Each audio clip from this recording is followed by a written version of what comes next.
करनी एकेडमी एजुटेक। करनी एकेडमी एजुटेक में आपका हार्दिक स्वागत है। My self Darshan Arora and I am your mathematics mentor. मैं आपको मैथमेटिक्स पढ़ाऊंगा और आज हम 10th क्लास की मैथमेटिक्स पढ़ने वाले हैं। तो बच्चों, आपको मैथमेटिक्स में जितने डाउट्स थे वो सारे डाउट्स आज से क्लियर होने लग जाएंगे। Mathematics will be easy for you. हर बच्चा मैथमेटिक्स को आसानी से कर पाएगा। तो बच्चों, स्टार्ट करते हैं आज हम क्लास 10th की मैथमेटिक्स। अपना चैप्टर रहेगा आज का वास्तविक संख्याएं, मतलब रियल नंबर्स। तो बच्चों, रियल नंबर्स के बारे में जानते हैं।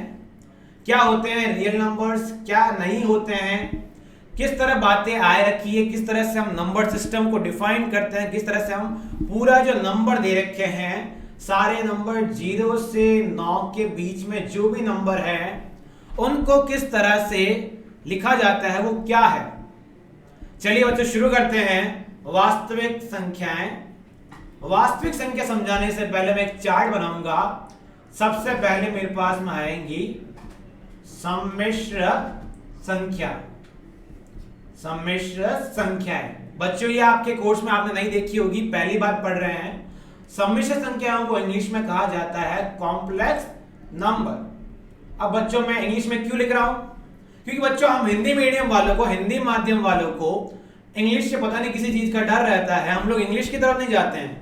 तो हमें अगर कुछ शब्द पता होंगे तो आप इंग्लिश वालों के सामने भी अपना जो एक तरीका है वो बता पाएंगे। वरना क्या होता है, इंग्लिश मीडियम वाला इंग्लिश में बोलता रहता है, हमें वो चीज उनसे बेहतर तरीके से आती है पर हम वहां बोल नहीं पाते हैं। तो हम इंग्लिश और हिंदी को मिक्स करते हुए चलेंगे। बच्चों, सम्मिश्र संख्याओं के दो टुकड़े हुए। सम्मिश्र संख्याओं के दो टुकड़े हुए। पहला मेरे पास में आया यहां से वास्तविक संख्या। क्या आया बच्चों? वास्तविक संख्या। और दूसरा मेरे पास में आया यहां पे काल्पनिक संख्या। देखो बच्चों, दो टुकड़े कर दिए मैंने। अब आज तक तुमने क्या पढ़ा था? रूट ऑफ -1 पॉसिबल नहीं है। अपन जैसे ही रूट में नेगेटिव वैल्यू, ऋणात्मक संख्या देख लेते थे, हम कहते थे ऐसा पॉसिबल नहीं है। पर ऐसा पॉसिबल होता है काल्पनिक संख्याओं के लिए। मतलब स्क्वायर रूट में अगर ऋणात्मक संख्या आए, क्या है बच्चों? ऋणात्मक संख्या, तो वो किस में आएगा? काल्पनिक संख्या में आ जाएगा। एग्जाम्पल देता हूं, रूट -1, रूट -5, रूट -3। समझे बच्चों? तो क्या किया, जो मैथ्स के लोग थे, मैथमेटिशियन थे, जो गणितज्ञ थे, उन्होंने कहा जो रूट -1 है उसको नया नाम दिया गया, उसको बोला गया आयोटा। क्या बोला गया बच्चों? आयोटा। समझ गए? तो बच्चों, रूट -5 को क्या लिख सकते हैं? Root 5 into root -1। बच्चों, रूट -1 को अपन ने क्या बोला अभी? आयोटा। तो क्या बन गया? Root 5 iota. मेरे ख्याल से सारे बच्चों को क्लियर होगी ये बात। तो सारे वो नंबर जो रूट में ऋणात्मक संख्या है वो मेरे पास में क्या बन जाएंगे? काल्पनिक संख्या। काल्पनिक संख्या को इंग्लिश में बोला जाता है इमेजिनरी नंबर। ठीक है बच्चों?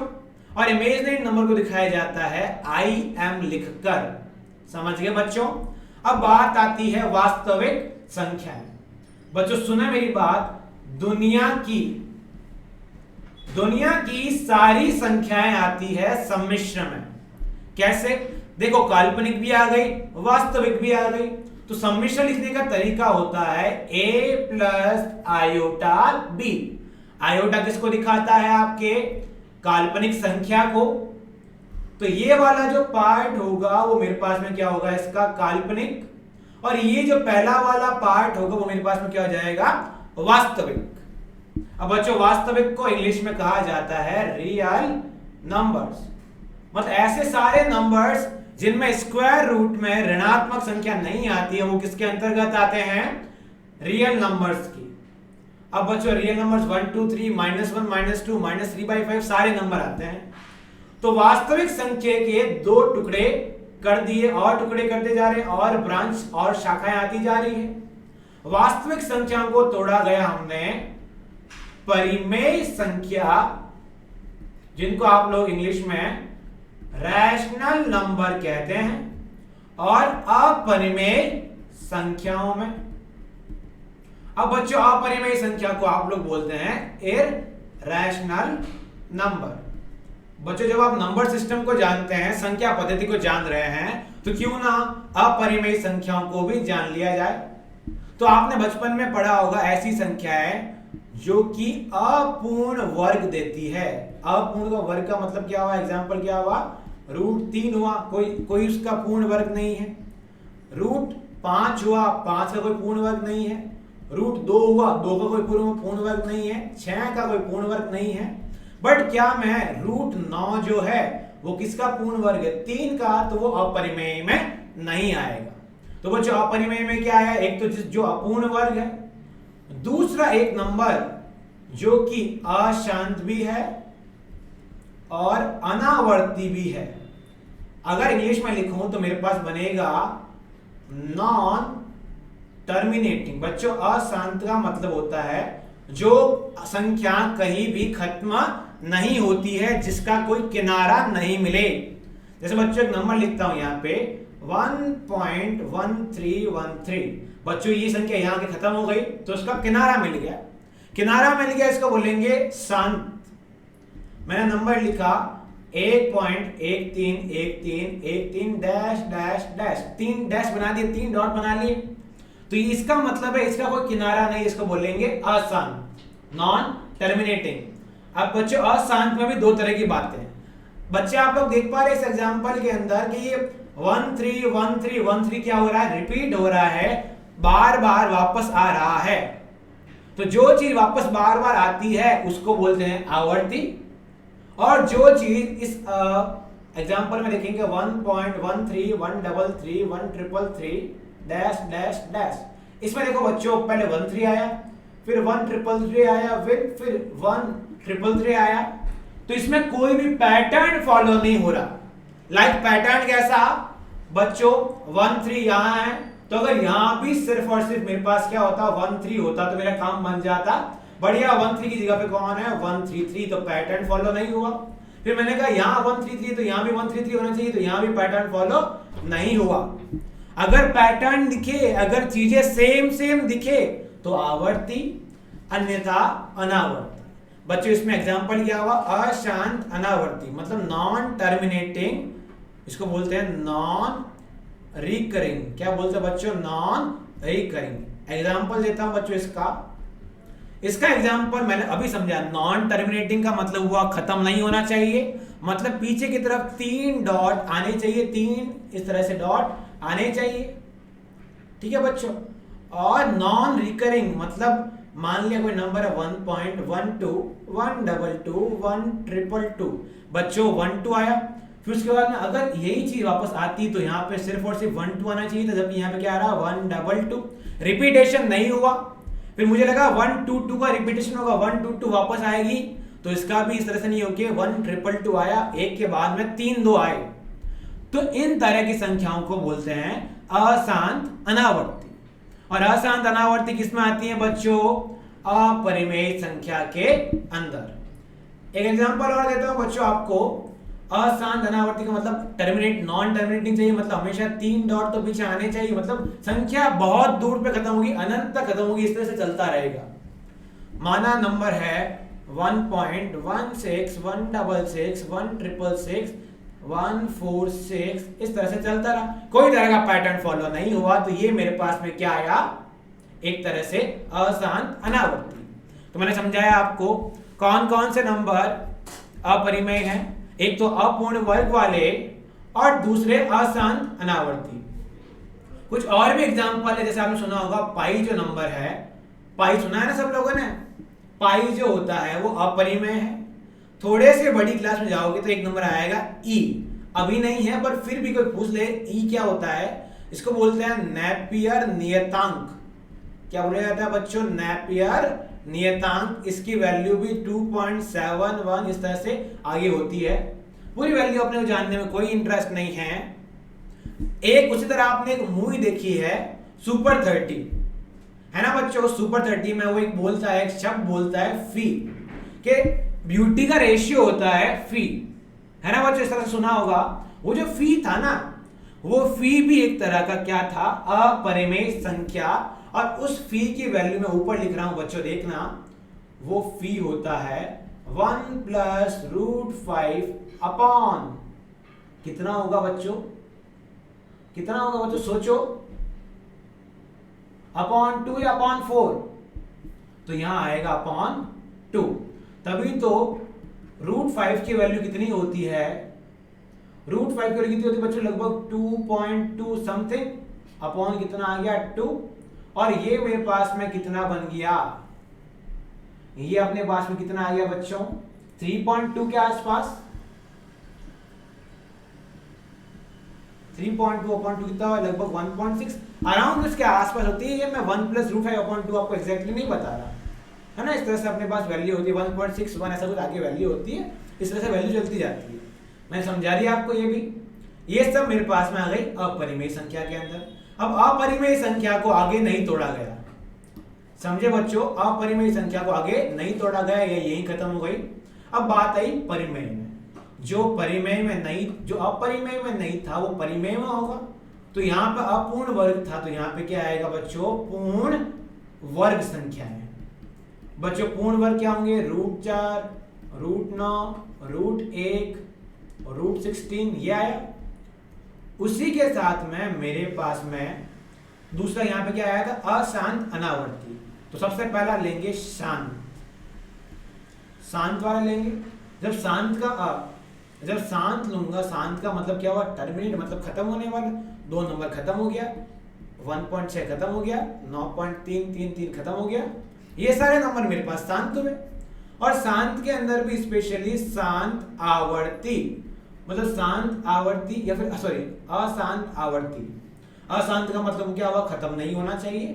आवर्ती का मतलब हुआ जो नंबर है वो रिपीट होना चाहिए। कैसे बच्चों, 1.3333, क्या बच्चों इसमें 3 नंबर जो है वो रिपीट हो रहा है, तो क्या लिखेंगे इसको, 1.3 का बार, जिसपे बार लगा दी जाती है, जिसपे इस तरह की रेखा बंधनी लगा दी जाती है, वो आपको बताता है कि वो नंबर क्या हो रहा है, रिपीट हो रहा है अनंत बार। अगर मैं लिख देता हूं 1.19787878 डैश डैश डैश, बच्चों बताओ क्या ये मेरे पास में अशांत है, मतलब हाँ अनंत तक जा रही है, बहुत तक जा रही है। आवर्ती है मतलब देखो 7878 रिपीट हुआ, तो क्या लिखूंगा 1.19, देखो 19 तो रिपीट नहीं हुआ, बट रिपीट क्या हुआ 78, तो 78 का क्या आएगा, बार, या फिर उसके ऊपर क्या लगेगी, रेखा बंधनी।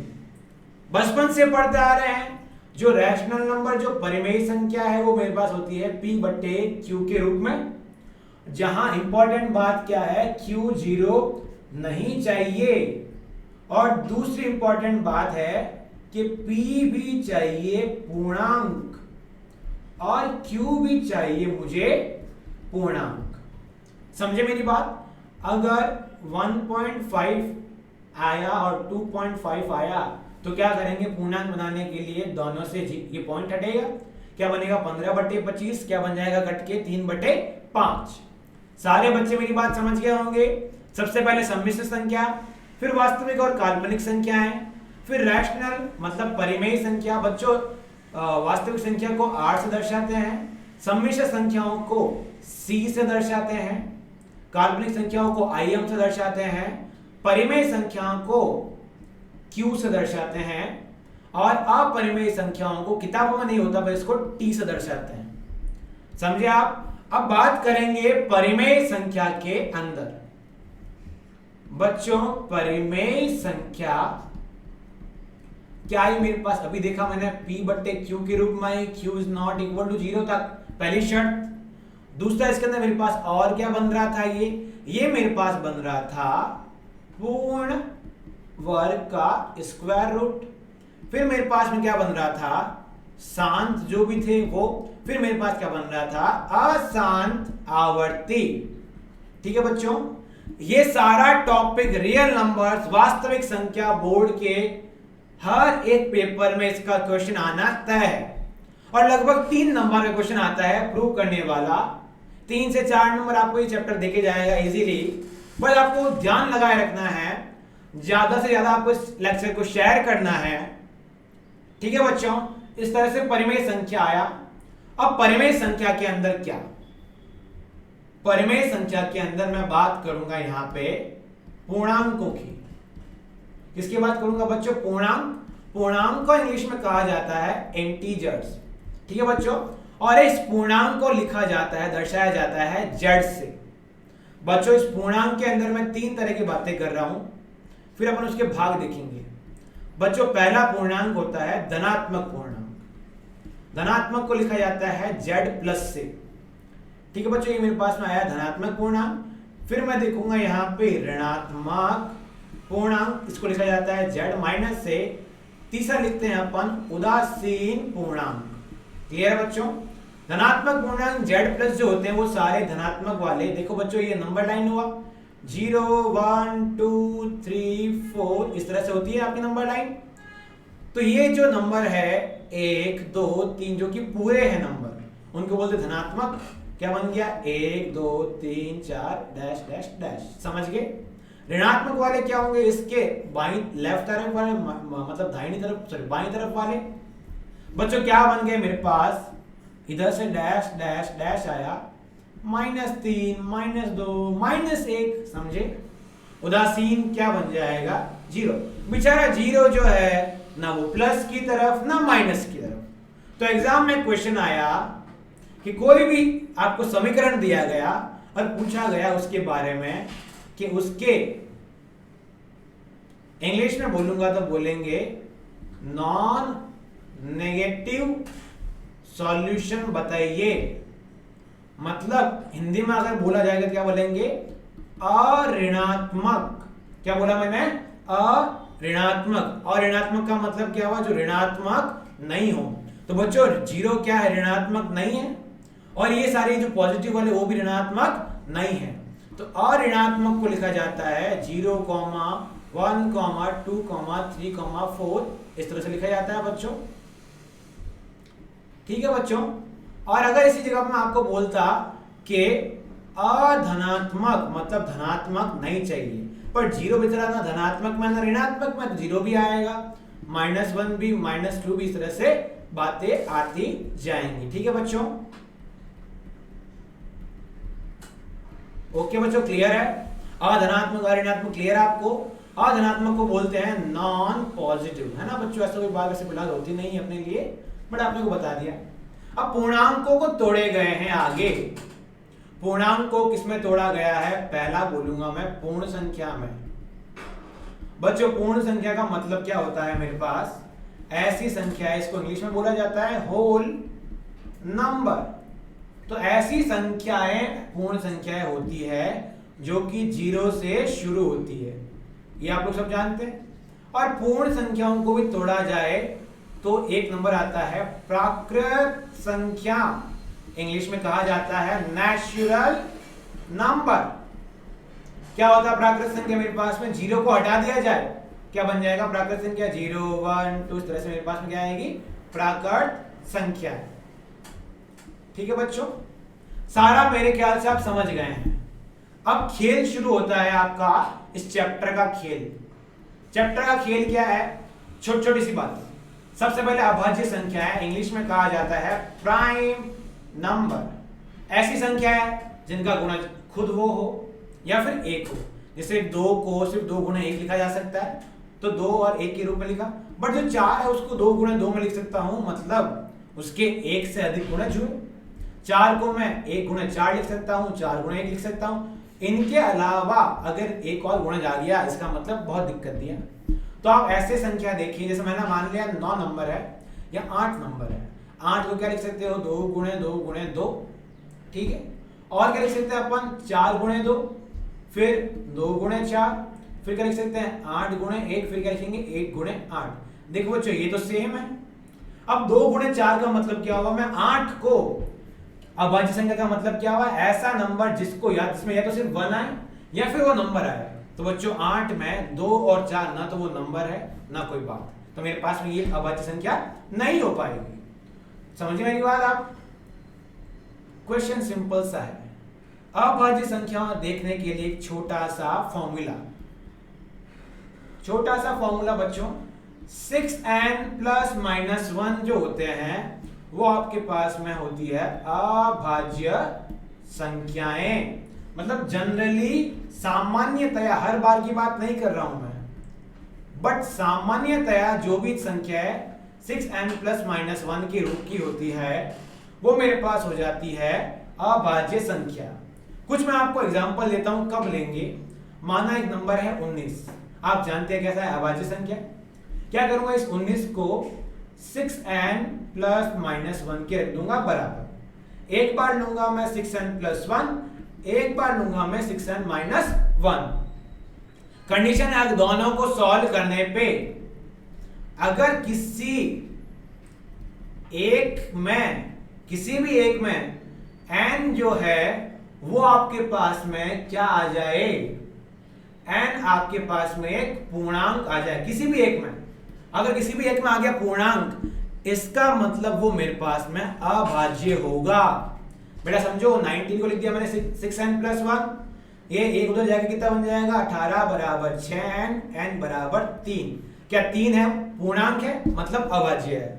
बच्चों यहां देखूंगा 20 बराबर क्या है 6n, n बराबर आ गया 20/6, मतलब काटने पे आया 10/3। दोनों में से एक बोला था मैंने, कोई भी एक आना चाहिए, आ चुका। समझ गए बच्चे।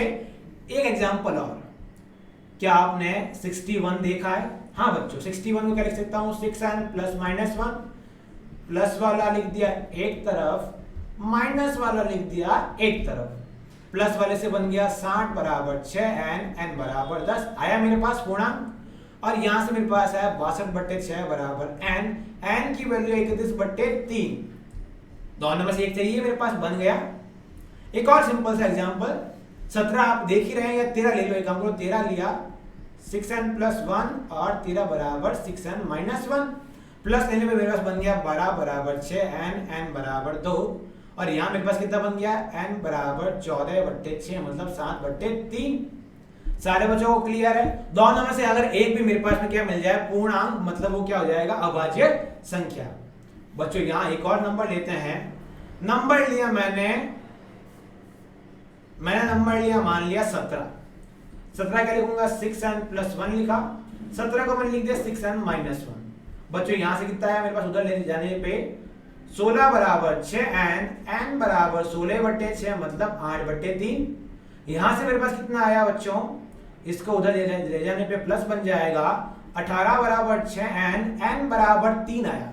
मैंने कहा कोई दो में से एक चाहिए पूर्णांक, जैसे ही पूर्णांक आया क्या बन जाएगा, अभाज्य संख्या है। हमेशा नहीं, but most of the time, generally हर बार अपने को इस तरह से देखने को मिल जाएगा। थोड़ी सी और बात है, आगे आता है सह अभाज्य। अभाज्य था पहले, अभी अब पढ़ेंगे सह अभाज्य संख्याएं, है ना बच्चों।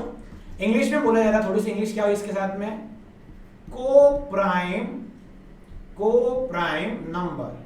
ठीक है बच्चों, मतलब को-प्राइम नंबर या सह अभाज्य संख्या ऐसी होती है कि कोई भी दो नंबर हो और उनमें कॉमन कुछ ना आए, एक के अलावा कुछ भी कॉमन नहीं आए, या फिर उन दोनों का जो महत्तम समापवर्ती है, मसप जो है वो एक आ जाए, या फिर उसको महत्तम समापवर्ती को अपन क्या बोलते हैं, एचसीएफ बोलते हैं। तो बच्चों मैं आपको रिकमेंड करूंगा, मैं आपको सलाह दूंगा, उन दोनों में आप क्या करें, एक दूसरे को डिवाइड करके देख ले। क्या कर ले, एक दूसरे को डिवाइड करके देख लें। और अगर डिवाइड करने पे तुम्हें कोई, अगर तुम्हें दो नंबर दे रखे हैं, एक नंबर ए है और दूसरा नंबर बी है, तो किसी मतलब b/a, मतलब बड़े वाला को छोटे वाले से डिवाइड करेंगे, ठीक है। बड़ा बट्टे छोटे को डिवाइड करने पे अगर तुम्हें पूर्णांक मिलेगा, यहां पे अगर बड़े बट्टे छोटे से पूर्णांक मिलता है तो वे सह अभाज्य संख्या नहीं होगी। सोचो बच्चों, 2 और 4 में 3/2 मेरे पास में कितना है, 1.5, पूर्णांक नहीं है तो सह अभाज्य हुई। 7/5 कितना मेरे पास में, 1.4, पूर्णांक नहीं है तो सह अभाज्य हुई। ठीक है बच्चों, 7 और 13 में जब करोगे कितना आएगा, 13/7 कितना आया, 1.8 के आसपास। समझ के बच्चे मेरी बात। 13 और 23 का या 19 और 23 का आया, देखो 23/19 कितना आएगा, लगभग ये 1.4 के आसपास। तो इस तरह से मैंने आपको समझाया सह अभाज्य क्या होती है, जब दिन में पहली बात समझाई जिसमें कोई कॉमन नहीं हो। देखो ये जो मैं बातें बोल रहा हूं सारे एक दूसरे से जुड़ी हुई बातें हैं। पहली बात थी अगर दोनों में कुछ कॉमन नहीं हो एक के अलावा, बच्चों एक तो सब में कॉमन होता है, 2 में भी कॉमन है, 1000 में भी कॉमन है, सब में कॉमन है। 2 या 3 के अंदर जब मैं बात करूंगा तो इसी तरह बात होगी। या फिर आप उसका HCF निकालें, महत्तम समापवर्ती निकाले, और बच्चा अगर मेरी तरीके से समझना चाहता है, मेरी ट्रिक से समझना चाहता है, तो ट्रिक क्या हो गई, बड़े नंबर को छोटे नंबर से डिवाइड करो। यदि पूर्णांक आया तो सहभाज्य नहीं है, पूर्णांक नहीं आया तो सहभाज्य हो जाएगा। बच्चों बताओ, क्या 26/14 क्या 26/14 पूर्णांक होगा क्या? हाँ बच्चों, 26/14 पूर्णांक नहीं होगा। पर थोड़ी सी छोटी सी बात, उनको पहले सॉल्व कर लेना है। हर एक चीज को पहले ही सॉल्व कर लेना है। सॉल्व कैसे? अगर कुछ कट रहा हो तो काटे, अगर कुछ कट रहा है, वापस रिपीट कर रहा हूं, अगर कुछ कट रहा है मतलब सहअभाज्य है, अगर कुछ नहीं कट रहा मतलब सहअभाज्य नहीं। मतलब बड़ा अपॉन छोटा का हमेशा पूर्णांक आने की बात आपको याद नहीं रखनी है, बल्कि ये देखना है बड़े अपॉन छोटे में कुछ कट रहा है तो सहअभाज्य नहीं है, कुछ नहीं कट रहा है तो सहअभाज्य है। देखो बच्चों, ये कट रहा है ना 2 से, कितना बन गया 13/7। अगर 13/7 होता तो सहअभाज्य होता, बट 26/14 सहअभाज्य नहीं है। मतलब क्या देखना आपको, बड़े को छोटे से डिवाइड करने पे कुछ कट रहा है या नहीं कट रहा, समझे? आगे बात आती है द्विक अभाज्य। बच्चों, द्विक अभाज्यों को इंग्लिश में बोलते हैं ट्विन प्राइम नंबर। बच्चों, नाम से बड़ा क्लियर है, ट्विन का मतलब जोड़ा, और जोड़े चाहिए यहां पे आपको 2 के अंतराल का। मैं वापस बता रहा हूं, ट्विन प्राइम का मतलब होता है जिसमें 2 का अंतराल हो। जैसे 3 और 5 ऐसे नंबर हैं जिनका कोई भी सेम गुणज नहीं है, तो मेरे पास वो क्या आएंगे, ट्विन प्राइम। बच्चों, 3 और 5 में अंतराल 2 का है, 2 का अंतराल है और दोनों में कुछ कॉमन भी नहीं है, तो ये मेरे पास में बन जाएगा द्विक अभाज्य। 7 और 5 और 7 में अंतराल कितने का, 2 का, और दोनों मेरे पास में दोनों में कुछ कॉमन नहीं है। कॉमन कैसे देखते हैं, मैंने बोला था 7/5, बड़े को डिवाइड कर दो छोटे से, कुछ कट रहा है तो कॉमन है, कुछ नहीं कट रहा तो कॉमन नहीं है। बच्चों, एक और नंबर आया 41 और 43, गैप कितने का, 2 का। जब दोनों का गैप 2 का है और दोनों को डिवाइड करने में कुछ कट नहीं रहा है तो क्या आएगी, द्विक अभाज्य संख्या है। मेरे ख्याल से सारे बच्चों को अभी तक सब क्लियर है। अब आगे पढ़ेंगे हम शेषफल प्रमेय, इंग्लिश में लिखा जाता है रिमाइंडर थ्योरम। कुछ बच्चे बोलेंगे सर हम इतना सारा क्यों पढ़ रहे हैं, वापस हमें जो आता है। बच्चों, तुम्हें सिंप्लीफाई करवाना है, बच्चों तुम्हें बहुत आसान शब्दों में समझाना है, इसी वजह से हम इसको पढ़ रहे हैं। पहला एग्जांपल है 8 को डिवाइड करो 5 से, यहां आ गया कुछ डिवाइड करने पे, कितना है बच्चों, मेरे पास में, इसको डिवाइड करने पे मेरे पास जो भागफल है, बच्चों ये सब लोग जानते हैं, मैं वापस बता रहा हूं, ये भागफल, ये मेरे पास में क्या होता है, बीच वाला होता है भाज्य, कॉर्नर वाला होता है भाजक, अंतिम जो बच गया उसको बोलते हैं शेषफल। बच्चों, छोटी सी बात, क्या ये जो 8 है, 8 को क्या मैं देखो 5 गुणे 1 किया, मेरे पास कितना आया, 5 आया। उस 5 में अगर मैं 3 जोड़ दूंगा तो मेरे पास कितना बन जाएगा, 8। तो उस 8 को मैं क्या लिख सकता हूं, 5 गुणे 1 प्लस 3। यही है बच्चों रिमाइंडर थ्योरम, यही है शेषफल प्रमेय। और एग्जांपल लिया 13 को डिवाइड किया 3 से, कितना आया बच्चों मेरे पास में, यहां आया 4, यहां मेरे पास आया 1। बच्चों 3 गुणे 4 कितने हुए, 12, 12 प्लस 1 कितना हुआ, 13। तो 13 को लिख सकते हैं अपन 3 गुणे 4 प्लस 1। तो आप समझे बच्चों, इसमें समझने वाली बात क्या आई कि जो भी आपका क्या होता है भाज्य, मतलब बीच वाला, याद कैसे रखेंगे, बीच वाला बराबर कॉर्नर का गुणन, क्या होगा, बीच वाला बराबर कॉर्नर कौन है, भाजक इनटू भागफल। बच्चों पहले हमेशा वही आएगा जिससे डिवाइड किया गया है, हमेशा कुछ गलती नहीं करनी। भाज्य बराबर भाजक गुणे भागफल प्लस शेषफल, तभी तो भाज्य आया बच्चों। 8 मेरे पास में क्या था, यहाँ पे भाज्य था, आया भाज्य। 5 क्या था, भाजक, आया भाजक। 1 क्या था, भागफल, आया, शेषफल आया। समझ गए। उसी तरह तीसरा वाला, चौथा वाला सब समझ गए अपन लोग। तीसरे वाले में शेषफल 0 आया, चौथे वाले में शेषफल 3 आया, 5 वाले में शेषफल 8 आया। गौर करके देखो, ये जो शेषफल है, क्या ये शेषफल कभी भी तुम्हारे भाजक से बड़ा या बराबर आ सकता है क्या? तो बच्चों का जवाब आया सर नहीं। शेषफल जो होता है वो हमेशा भाजक से छोटा होगा, बराबर भी नहीं होगा। तो बच्चों का डाउट है सर क्या शेषफल 0 हो सकता है? हाँ, शेषफल 0 हो सकता है। तो आप मेरी बात समझे बच्चों, इसको लिखने का एक तरीका बनाया अपन ने। इस 8 को, इस भाज्य को अपन ने नाम दिया, इस भाज्य को बोला अपन ने नंबर बी। क्या बोला अपन ने? बी। इस भाजक को मैंने नाम दिया ए, इस भागफल को नाम दिया क्यू, और इस शेषफल को नाम दिया गया आर। तो बेसिकली ये जो चीज आई है, ये तुम्हारे पूरे चैप्टर में सबसे इंपॉर्टेंट है, जो छोटी क्लास से पढ़ते आ रहे हैं उसको 10वीं में डाला गया, नए तरीके से नई बातों को समझाने के लिए। तो बच्चों, जब यहां पे मेरे पास भाज्य बराबर भाजक इंटू भागफल प्लस शेषफल था, तो डिवाइड कैसे बना था? डिवाइड बना था भाज्य डिवाइडेड बाय भाजक। तो ये b बराबर a क्यू प्लस आर को क्या लिखूंगा मैं? b divided by a। b को a से भाग देना है, समझे? और शेषफल क्या हो सकता है? 0, 1, 2, पता नहीं कहां तक, परंतु मान लिया अगर भाजक तुम्हारा कितना है n, तो देखो बच्चों यहां देखो भाजक तुम्हारा कितना है, मान लिया 9 को एक बार के लिए मान लो n मान लो।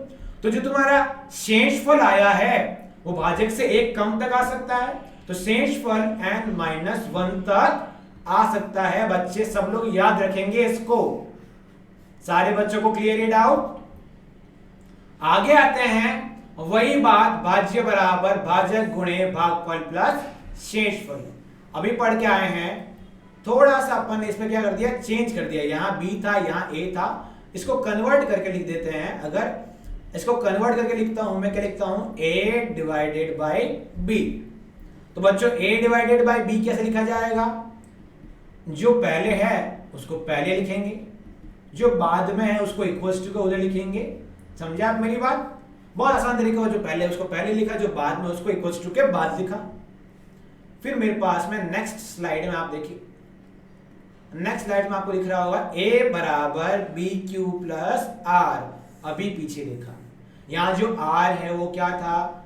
शेषफल। यहां जो r है वो मेरे पास में क्या था बच्चों? शेषफल। शेषफल क्या 0 के बराबर हो सकता है? हमने अभी देखा शेषफल 0 के बराबर हो सकता है, परंतु क्या शेषफल किसी का ऋणात्मक आ सकता है? नहीं, शेषफल ऋणात्मक नहीं आ सकता। कोई आपको बोले शेषफल -1 है तो आप तुरंत उसको बोलेंगे नहीं, ये नहीं होता। शेषफल हमेशा 0 से या तो बराबर होगा या फिर 0 से बड़ा होगा। और ये b मेरे पास में क्या है? b मेरे पास है भाजक। a डिवाइडेड बाय b में ये जो होता है उसको बोलते हैं भाजक। पीछे वाला भाजक, आगे वाला भाज्य। अब क्या किया? यूक्लिड बाबा आए, यूक्लिड नाम के मैथमेटिशियन आए, उन्होंने क्या किया? यही शेषफल प्रमेय को थोड़ा दिमाग लगाया और क्वेश्चन सॉल्व करने में यूज किया। समझो बच्चों कैसे क्वेश्चन सॉल्व करने में यूज किया। यूक्लिड की आधारभूत विभाजन प्रमेय का हर साल इससे क्वेश्चन आना तय है बच्चों। 3 नंबर का, 2 नंबर का। क्या बनेगा? इसको बोलते हैं, इंग्लिश में बोलते हैं यूक्लिड्स डिवीजन लेम्मा। वैसे बच्चों इसको बोलना चाहेंगे यूक्लिड्स फंडामेंटल डिवीजन लेम्मा। ठीक है, कोई बात नहीं। सबसे इंपॉर्टेंट बात है a बराबर बी क्यू प्लस आर। इसका मतलब मैंने कुछ समझाया था आपको, इसका मतलब होगा a को डिवाइड किया b से, पहले वाला पहले, बाद वाला बाद। समझे? अर्थात देखो हिंदी में मैंने क्या लिखा है, अर्थात संख्या a को b से भाग लगाने पे कोई न कोई तरह की पूर्ण संख्या प्राप्त होगी। अपन ने पहले भी देखा, कभी 1 मिल रहा है, कभी 2 मिल रहा है, कभी कुछ मिल रहा है। कोई नहीं कोई पूर्ण संख्या प्राप्त हो, मैं एग्जांपल देता हूं। 8 डिवाइडेड बाय 3 कितना बन गया? 8 बराबर क्या बन गया? 3 गुणे 2 प्लस 2। ये मेरे पास में क्या आया? शेषफल।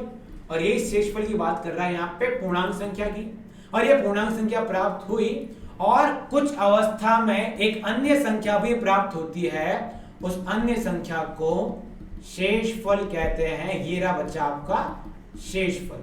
यही आपकी थी यूक्लिड की आधारभूत विभाजन प्रमेय का। तो क्या नया था? कुछ नया नहीं था, पर इसके ऊपर क्वेश्चन जो बन रहे हैं वो नए हैं। ठीक है बच्चों, अब अगला जो क्वेश्चन आएगा वो आपके लिए आएगा सबसे सिंपल। क्या a बराबर बी क्यू प्लस आर में क्यू शून्य हो सकता है क्या? मतलब भाग दूं और भाग देने पे मेरा भागफल ही 0 आ जाए। ऐसा तो होता है जब पहला नंबर बड़ा हो, दूसरा नंबर सॉरी जब पहला नंबर छोटा और दूसरा नंबर बड़ा, तो इस तरह लिखते हैं 7 5। 7 की टेबल में 5 एक बार भी नहीं आया तो क्या आएगा? 0। तो कितना आया शेषफल? 5। तो बच्चों क्या कभी भी भागफल 0 आ सकता है? तो हाँ आ सकता है। क्या कभी भी ये जो q है इसी तरह आपको उलझा के देंगे, क्या q 0 आ सकता है? तो हाँ बोलना, हाँ आ सकता है। परंतु पूछ रहा है शर्त बताओ। शर्त बताई अपन ने, शर्त क्या थी कि यदि a डिवाइडेड बाय b में, देखो बच्चों पहले एग्जांपल इस तरह से आसान सा कोई भी एग्जांपल ले लो। अगर a डिवाइडेड बाय b में b बड़ा हो a से, तो आपका जो q होगा वो आएगा 0। समझे? वेरी इंपॉर्टेंट, याद रखेंगे सब बच्चे। क्लियर है बच्चों? अब नेक्स्ट मेरे पास ये एग्जांपल और दिया गया कि 9 डिवाइडेड बाय 13। तो बच्चों 13 कहां आएगा? यहां। 9 कहां जाएगा? अंदर। डिवाइड करने पे 13 के टेबल में 9 तो आता ही नहीं, क्योंकि 9 तो छोटा है, तो यहां 0 आया और मेरे पास में 9 आ गया। तो बच्चों इसको क्या लिखूंगा मैं? 13 बराबर 0। मैंने बोला था सॉरी 13 की जगह क्या लिखेंगे? अंदर वाला उठाएंगे। अंदर वाला कौन आया? 9। फिर उसको अपन क्या करते हैं? कॉर्नर कॉर्नर वाला का गुणन करते हैं। 13 गुणे 0। अच्छा पहले कौन लिखेंगे? पहले जो तुम्हारा क्या है भाजक जो है वो है ना बच्चों, भाजक गुणे भागफल प्लस शेषफल। क्यों पूछ रहा था 0 हो सकता है क्या? तो हाँ हो सकता है। कब हो सकता है? जब भी तुम्हारा ये a बराबर बी क्यू प्लस आर में यदि तुम्हारा b बड़ा हो जाए। समझे बच्चों? नेक्स्ट पे आते हैं। नेक्स्ट यूक्लिड की प्रमेय के हिसाब से लास्ट क्वेश्चन आज का, परंतु नॉट द लीस्ट। शुरुआत है, शुरुआत को देखते हैं। पूछ रहा है क्या किसी भी धनात्मक पूर्णांक को 3q 3q प्लस 1 और 3q प्लस 2 के रूप में लिखा जा सकता है क्या? और अगर लिखा जा सकता है तो प्रदर्शित करें, शो करें। तो बच्चों सबसे पहला ऐसा जब भी कोई पूछता है, पहला बात बता रहा हूं, अगर आपको डायरेक्टली संख्या पूछे तब तो कुछ सोचना नहीं है, जो लिखा हुआ है उसी तरीके से लिख देना है। अगर संख्या की जगह पे किसी संख्या का वर्ग पूछे तो अपन आगे करेंगे, किसी संख्या का घन पूछे तो आगे करेंगे। समझ गए बच्चों? तो आज यहां क्या आ रही है? सिर्फ और सिर्फ संख्याओं के बारे में आ रही है। अच्छा एक बात, यूक्लिड की जो प्रमेयिका है वो सिर्फ और सिर्फ धनात्मक पूर्णांकों पे लागू है। किस पे लागू है? धनात्मक पूर्णांक। क्योंकि बच्चों -3 में डिवाइड करने पे किसी भी नंबर से डिवाइड करेंगे तो यहाँ पे भी चांसेस कुछ अलग आ जाएंगे, और उन्होंने यूक्लिड ने भी इसको इस तरह से सॉल्व नहीं किया था। अब बच्चों पूछ रहा है कि किसी भी धनात्मक पूर्णांक संख्या को आपको क्या बनाना है? 3q प्लस 1 और 3q प्लस 2। बच्चों इसको सोचो, a बराबर b q plus r. Repeat करता हूं बच्चों, क्या सोचो इन सबको? a बराबर बी क्यू प्लस आर। धीरे धीरे बातें लिखो बच्चों। b यहां पे कितना? b यहां पे 3। ठीक है बच्चों, अगर b 3 है तो r जो होगा वो b से क्या होगा? कम होगा। ये लिखना आपको एग्जांपल बकायदा, ठीक है ना? b बराबर लिख दिया आपने 3।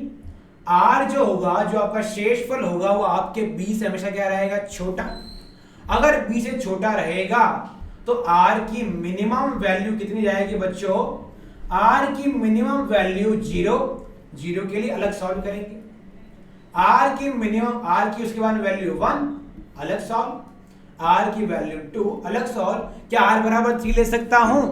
नहीं। क्यों नहीं ले सकता हूं उसको भी मैं आपको बाद में समझाऊंगा। जब मैंने r बराबर 0 लिया बच्चों, तो मेरे पास a बराबर क्या बन गया? 3q plus r। अब बच्चों यहां पे r की वैल्यू रख देंगे अपन 0, a बराबर कितना आया? 3q आया। अब बच्चों जब मैं r की वैल्यू रखूंगा 1, तो क्या आएगा बच्चों? a बराबर 3q प्लस 1 आया। और जब r बराबर रखूंगा 2, तो क्या बनेगा? a बराबर 3q प्लस 2। अब कोई बच्चे बोलेंगे सर ये हमेशा इतना तो आ गया, चेक कैसे करोगे हमेशा पॉजिटिव है? ये तो बहुत बड़ा लफड़ा हो गया, बहुत बड़ा पंगा हो गया। तो एज यूजुअल मैंने समझाया, ये जो Q है वो कभी भी ऋणात्मक नहीं हो सकता। तो बच्चों सोचो, अगर ये Q अपन ने पढ़ा या तो 0 हो सकता है और या फिर 0 से बड़ा हो सकता है। अगर Q 0 भी हो गया, अपन कंडीशन ले रहे हैं Q 1 0 भी हो सकता है, 1 भी हो सकता है, 2 भी हो सकता है, आगे भी हो सकता है। अगर Q 0 हो गया तो बच्चों ये बना 0, ये बना 1 और ये बना 2। क्या तीनों ही धनात्मक पूर्णांक है? हाँ। अगर Q की वैल्यू 1 ले लेंगे तो 3, 4 और 5 बनेंगे, सभी धनात्मक पूर्णांक है। तो कुछ बच्चों ने पूछा क्या सर ये प्रूव हो गया? तो हाँ बच्चों, सिर्फ इतना सा काम होता है, इतना सा ही लिखना होता है और आपको एग्जामिनर 1 या 2 नंबर जितने का क्वेश्चन होता है वो आपको 2 नंबर प्रोवाइड करेगा पूरे। क्या लिखेंगे आप? सबसे पहले ऊपर लिखेंगे, आप लिखेंगे यूक्लिड प्रमेय का से। क्या लिखेंगे आप लोग बच्चों? यूक्लिड प्रमेय का से। यूक्लिड प्रमेय का से आप क्या लिखेंगे? a बराबर bq प्लस r। अब यहां पे देखेंगे, फिर यहां आप लिखेंगे प्रश्नानुसार। प्रश्न के हिसाब से क्या है? b की वैल्यू कितनी है? 3, तो b बराबर 3 लिखेंगे। और दूसरी कंडीशन आपको याद होनी चाहिए कि जो ये रिमाइंडर होता है, ये जो सारे लिखे हुए हैं, ये अपने पास में क्या होते हैं? बेसिकली ये इनके शेषफल होते हैं। तो जो r है वो हमेशा b से छोटा होगा, ये आपको लिखा होना चाहिए, लिखना जरूरी है। अगर r b से छोटा है तो बच्चों देखो b कितना है? 3, तो 3 से छोटे वाले नंबर के लिए अलग अलग सॉल्व करें। 0 को अलग सॉल्व करवाएंगे, 1 को अलग सॉल्व और 2 को अलग सॉल्व। 0 लिया तो a बराबर 3q प्लस r में a बराबर 3q, r बराबर 1 में 3q प्लस 1, r बराबर 2 में 3q प्लस 2, और ये सारे धनात्मक पूर्णांक थे, रख दिए। ये आपका यूक्लिड का प्रमेय का पहला अनुप्रयोग हुआ। जैसे जैसे लेक्चर बढ़ेगा, अगले लेक्चर में आपको मैं बहुत सारे अनुप्रयोग करवाने वाला हूं। ठीक है बच्चों, आज के जो भी डाउट्स है आप अपने कमेंट सेक्शन में लिख दीजिए, ताकि मैं उन कमेंट्स को देखूंगा, डाउट्स को चेक करूंगा और जो डाउट्स होंगे वो आपको नेक्स्ट लेक्चर में सबसे पहले क्लियर कर देंगे। ठीक है बच्चों, आपका करनी एकेडमी के साथ में, श्री करनी एकेडमी एजुटेक के साथ जुड़ने के लिए बहुत बहुत धन्यवाद। आपका दिन मंगलमय हो। जय हिंद। पढ़ते